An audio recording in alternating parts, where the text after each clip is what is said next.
Olá, tudo bem? Meu nome é Gabriel Messias e esse é mais um Econatura e Comenta, e dessa vez a gente vai conversar sobre caça e captura. Entender como que a internet pode estar ajudando a propagar essa prática. Antes de começar, só passar alguns recados. Se você não conhece, a gente tem uma campanha no Padrim onde você pode apoiar o Econatura e ajudar a gente a desenvolver mais esse projeto. Lá você tem vários tipos de recompensa, então dá uma olhada aqui no link do nosso site. Aproveita que você vai estar no nosso site, também dá uma conferida nos outros materiais que a gente produz. Lá tem um monte de coisas que são gratuitas, como podcast, materiais escritos, como cartilhas, e-books, tudo disponível para download. O link para o site está aqui na descrição. Então bora falar aí sobre caça e captura.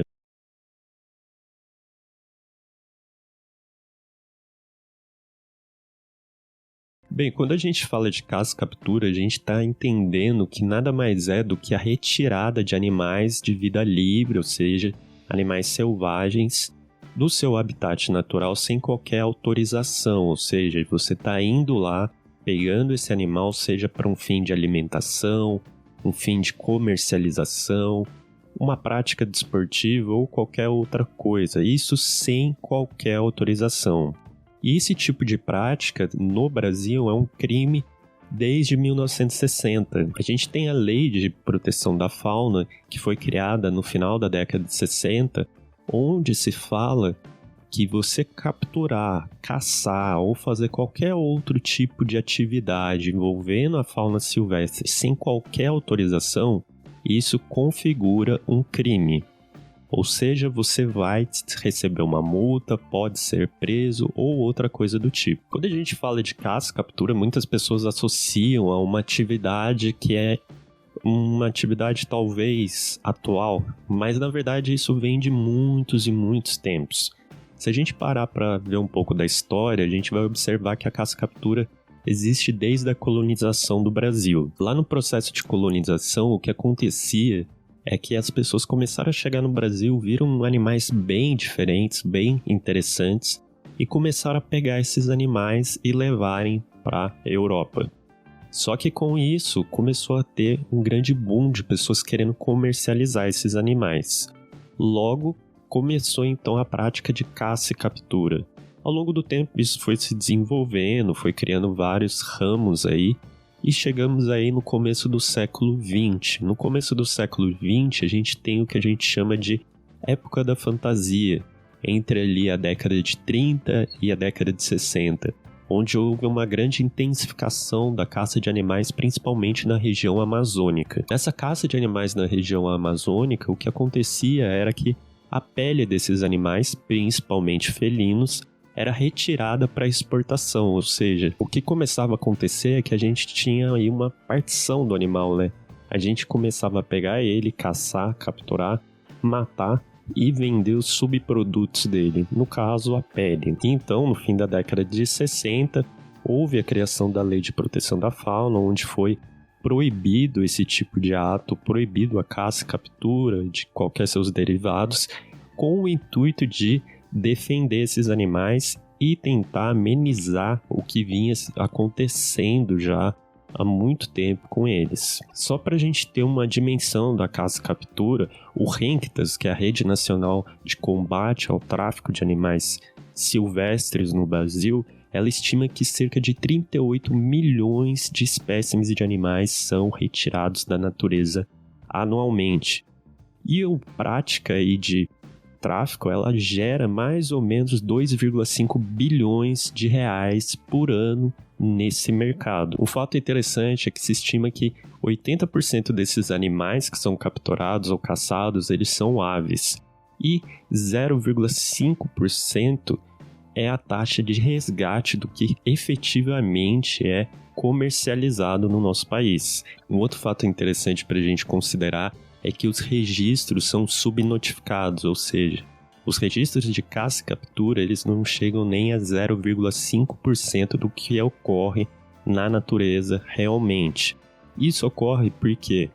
Porque as prefeituras, principalmente, pequenos órgãos que estão aí ligados a fazer essas notificações, eles não têm uma padronização. Com isso, muita coisa acaba sendo perdida e deixada de lado, e a gente tem dados aí que não batem realmente com o que ocorre. E como a gente está falando aí de um comércio ilegal e de uma caça totalmente ilegal, a gente sabe muito bem que tudo isso é feito de uma forma que não considera nem um pouco o bem-estar do animal, ou seja, a gente está falando de condições bem precárias para esses animais. Por exemplo, transportar esses animais em compartimentos de carro ou compartimentos de carga numa condição muito precária e muito danosa a esses animais. O Renktas também estima aí que de cada 10 animais que são vendidos aí pelo tráfico, durante esse processo de transporte somente um deles vive. Para você ter ideia de como é danoso para esses animais essa prática. Falando um pouco dos aspectos ecológicos, a gente tem que a caça e captura causa de diferentes danos. Como a gente já falou aqui na série sobre mamíferos, a caça e captura é uma das principais responsáveis aí pela extinção de alguns animais, estando aí junto com a fragmentação, ou seja, com do desmatamento, que causa muitos danos também. Se você não lembra, a gente teve um Econature Resume aqui no canal, onde a gente falou um pouco sobre teias alimentares. E lá nesse Econature Resume, a gente deixou claro qual é o impacto da retirada de certas espécies do seu ambiente natural. Um outro ponto interessante para a gente pensar é que o processo de caça e captura, ele estimula também o processo de invasão, seja de espécies nativas ou exóticas. O que acontece, na verdade? Para deixar isso claro, eu vou exemplificar o caso da lebre europeia.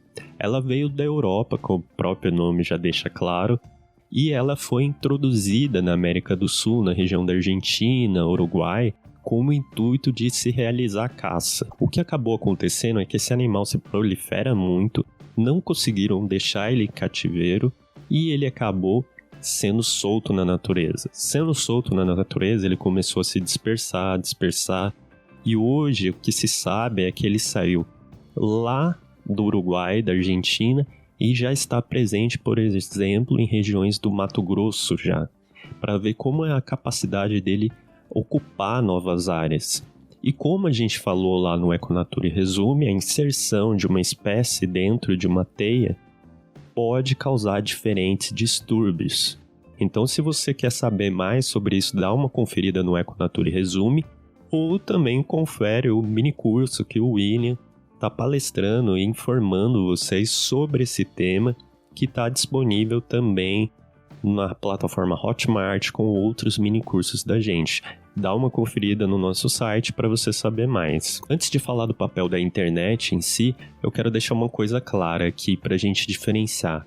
A caça em si é uma atividade legal, porém existem grupos que têm a liberação para fazer caça. Que grupos são esses? A gente pode falar primeiro das espécies invasoras que eu citei agora. Quando essas espécies invasoras causam alguns danos, principalmente ecológicos, agrícolas, elas acabam sendo liberadas para caça. É o caso do javali. Além disso, populações tradicionais ou populações que vivem dentro de unidades de conservação, elas também têm essa liberação para caça, mas tudo de forma bem rigorosa e tentando também manter um manejo sustentável desses animais que elas vão consumir. E agora falando sobre a caça e captura e a sua relação com a internet. O que acontece e qual que é essa relação? Como qualquer outra ferramenta, a internet ela pode ser utilizada para o bem ou utilizada para o mal. O que aconteceu é que com a popularização e todo mundo tendo acesso à internet, por exemplo, com um celular, as informações relacionadas à caça e captura, elas começaram a bombar na internet. Alguns estudos indicam que isso aconteceu principalmente nos últimos anos devido à liberação de mais armamento para os caçadores e para quem tem autorização de porte de armas. Com isso, as pessoas começaram a ter um pouco mais de, vamos dizer, cara de pau de colocar na internet que elas fazem caça, fazem captura, matam animais de forma cruéis e por aí vai. E dentro disso, a gente tem que essas plataformas digitais se tornaram um grande polo para a gente ter informações sobre essa prática.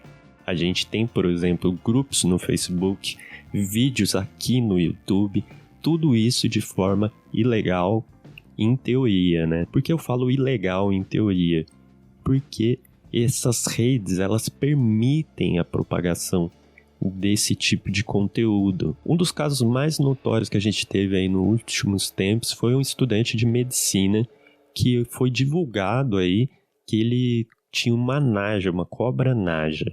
Ele foi mordido por essa cobra naja e teve aí o seu braço aí necrosou, ele foi parar no hospital, quase morreu e depois ele está respondendo agora em liberdade um inquérito quanto ao possível tráfico de animais que ele praticava. Nesse caso, por exemplo, o que foi visto é que ele fazia parte de uma rede muito grande de tráfico e traficava os animais para outras regiões aí através do uso da internet. Então, como dá para ver, é aquela prática que, por exemplo, era escondida, que ficava em pequenas cidades, que eram feitas de forma totalmente escondida e no calar da noite, ela começou a ficar bem clara, começou a ficar evidente e cada vez mais as pessoas estão tendo coragem para colocar conteúdos na internet relacionados a isso. Se você entrar no site aí do Facebook, você vai ver que existem diferentes grupos relacionados a caça e captura. Grupos aí que estão propagando essas atividades, onde reúnem diversos praticantes, onde eles mostram como mataram os animais, como eles caçaram esses animais, fotos dos resultados da caça, fotos da caça dos animais que foram utilizados para caçar, como cachorros, que é muito comum, cachorros machucados, dando dicas de como proceder, por exemplo, se um cachorro se machucar, dando dica de como comer uma certa carne e tantas outras informações que são surreais de estarem disponíveis na internet. Uma outra plataforma muito utilizada é o próprio aqui YouTube. No YouTube a gente tem muitos canais relacionados a esse tema. Se você colocar aí na busca nesse momento, na verdade não nesse momento, depois de assistir o vídeo, colocar aí caça e captura, você vai ver que existe aí vários canais mostrando como caçar os animais, mostrando uma rotina de caça em determinado local. E também tem os casos curiosos de pessoas ensinando a comer alguns animais. Se você colocar aí como preparar um tatu, você vai achar um vídeo de como preparar um tatu para você comer. Diversas reportagens já foram feitas sobre esse assunto. E quando questionado, essas plataformas, né, o Facebook, o YouTube, o que eles alegam? O Facebook alega que ele não pode divulgar as informações referentes a essas pessoas. Por quê? Porque ele vai estar rompendo a privacidade delas. Já o YouTube diz que existem diretrizes dentro da comunidade do YouTube e que se essas pessoas estiverem rompendo essas diretrizes, elas vão ser excluídas. Porém, o que de fato acontece não é isso. E por fim, uma outra ferramenta também que é muito utilizada para propagar essas informações referentes à caça e captura é o WhatsApp. Foi feito aí pelo Renktas também uma denúncia aí de cerca de 3,5 milhões de mensagens relacionadas à caça e captura nessa plataforma. Essas mensagens foram encaminhadas para o poder público para se tomar medidas cabíveis. Bem, afinal, a gente tem todos esses problemas, todo esse cenário da internet ajudando a propagar essa informação, mas o que a gente pode fazer para contrapor isso? Bem, uma das maneiras mais fáceis e que estão acessíveis a nós é a denúncia. Dentro aqui da plataforma do YouTube, você tem a opção de denunciar um certo vídeo. Então você pode clicar aqui embaixo e denunciar um vídeo e falar qual tipo de conteúdo e por que você está denunciando esse vídeo. Além disso, você vai ter também em plataformas como o Facebook a opção de também denunciar. Então, esse é um primeiro passo para a gente poder contrapor esses tipos de conteúdos que são divulgados na internet. Uma outra maneira de se denunciar, seja uma caça e captura que você presencie pessoalmente ou que você presencie pela internet, é através do próprio IBAMA um canal de denúncias do IBAMA, eu vou deixar aqui embaixo o contato para quem quiser ver, ou denunciar para a própria polícia, pela polícia militar ou para a polícia civil, assim como pelos órgãos ambientais que são da sua cidade, do seu estado e são responsáveis por conferir e fiscalizar esse tipo de ação. E uma última opção é você também apoiar iniciativas como o do Renktas, iniciativas que estão aí lutando pela preservação dessas espécies silvestres, lutando para que não haja tráfico, para que não haja caça. Então você pode apoiar essas iniciativas. Algumas têm, por exemplo, campanhas de financiamento coletivo para manter elas, como existe aí com vários projetos como o nosso. Então você pode conferir aí também e procurar mais informações sobre entidades e órgãos que estão relacionados à proteção da vida silvestre. Bem, para fechar, a caça em si e a captura é uma prática antiga e sistemática no Brasil. O que a gente tem é que cada vez mais ela vai sendo propagada e vai ganhando destaque de novo. Existem N projetos aí para liberação da caça desportiva, que a gente pode discutir num próximo vídeo também. Se você quiser que a gente discuta isso, comenta aqui embaixo que a gente pode produzir um vídeo falando sobre esses projetos.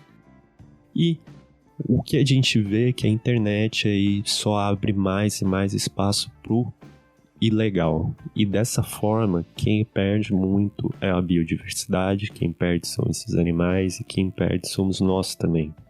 Essa ideia de colocar o homem como superior aos restos dos animais, com a proposta de nós podemos domesticá-los, nós podemos extrair deles tudo que a gente tem, só nos leva a mais e mais problemas. Então é isso, pessoal. Se você gostou, compartilhe esse vídeo, curta, faça todas essas coisas e também apoie essas iniciativas que eu citei aqui.